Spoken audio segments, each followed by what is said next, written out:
ابو ذر اپنے شہر مصر ہی میں تھے کہ انہوں نے نبی کریم صلی اللہ علیہ وآلہ وسلم کے متعلق کچھ اڑتی سی خبر سنی۔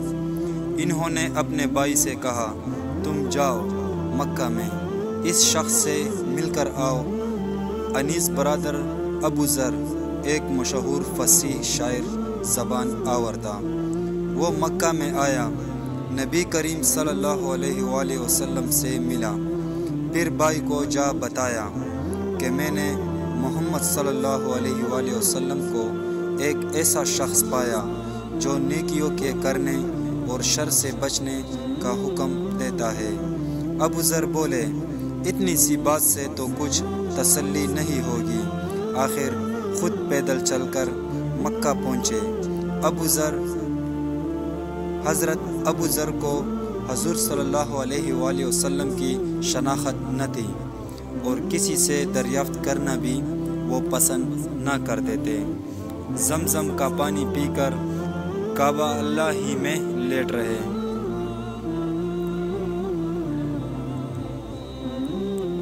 زمزم کا پانی پی کر کعبہ ہی میں لیٹے رہے۔ حضرت علی مرتضیٰ رضی اللہ عنہ آئے، انہوں نے پاس کھڑے ہو کر کہا، یہ تو کوئی مسافر معلوم ہوتا ہے۔ ابو ذر بولے، ہاں۔ حضرت علی بولے،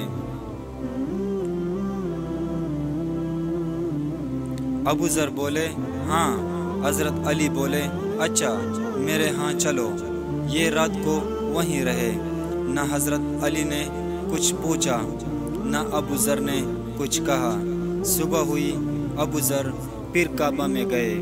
دل میں حضرت صلی اللہ علیہ وآلہ وسلم کی تلاش تھی، مگر کسی سے دریافت نہ کرتے تھے۔ حضرت علی پھر آ پہنچے، انہوں نے فرمایا، شاید تمہیں اپنا ٹھکانہ نہیں ملا۔ ابو ذر بولے، ہاں حضرت۔ علی پھر ساتھ لے گئے۔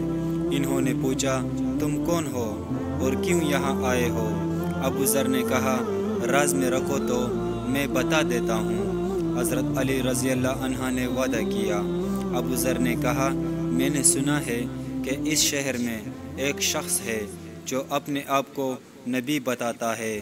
میں نے اپنے بھائی کو بھیجا تھا، وہ یہاں سے کچھ تسلی بخش بات لے کر نہ گیا، اس لیے خود آ گیا ہوں۔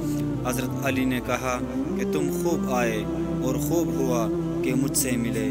دیکھو میں انہی کی خدمت میں جا رہا ہوں، میرے ساتھ چلو۔ میں اب پہلے اندر جا کر دیکھوں گا، اگر اس وقت ملنا مناسب ہوگا تو دیوار کے ساتھ لگ کر کھڑا ہو جاؤں گا، گویا جوتا درست کر رہا ہوں۔ الغرض ابو ذر حضرت علی کے ساتھ خدمت نبی صلی اللہ علیہ وآلہ وسلم میں پہنچے اور عرض کیا، مجھے بتایا جائے کہ اسلام کیا ہے۔ حضرت صلی اللہ علیہ وآلہ وسلم نے اسلام کی بات بیان فرمایا اور ابو ذر اسی وقت مسلمان ہو گئے۔ نبی کریم صلی اللہ علیہ وآلہ وسلم نے فرمایا، ابو ذر تم ابھی اس بات کو چھپائے رکھو اور اپنے وطن میں چلے جاؤ، جب تمہیں ہمارے ظہور کی خبر مل جائے تب آنا۔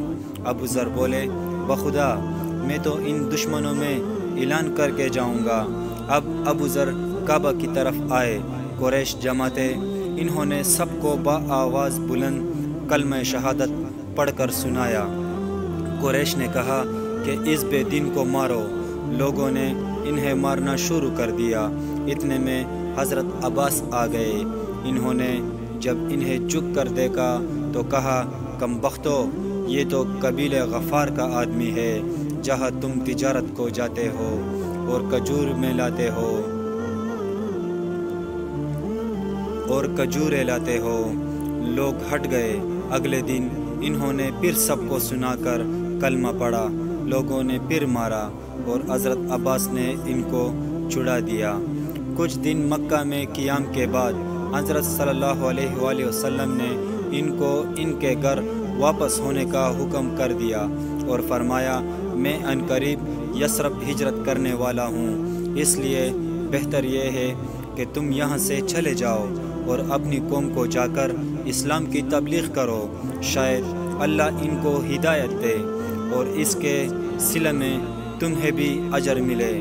انہوں نے آپ کا ارشاد پاتے ہی روانگی کی تیاری شروع کی اور وطن کا سفر شروع کرنے سے پہلے اپنے بھائی انیس سے ملے۔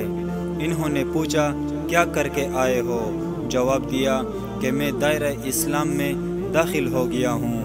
یہ سنتے ہی آپ کے بھائی نے بھی اسلام قبول کیا۔ یہاں سے دونوں بھائی تیسرے بھائی انس کے پاس پہنچے، وہ بھی ان کی دعوت اسلام دینے پر مشرف با اسلام ہوئے۔ ان کے بعد تینوں وطن پہنچے اور دعوت حق میں اپنا وقت صرف کرنے لگے۔ اللہ تعالیٰ نے ان کو ہدایت دی اور سارا قبیلہ مسلمان ہو گیا۔ رحمت للعالمین۔ صحیح اسلامی واقعات صفحہ نمبر 33-36۔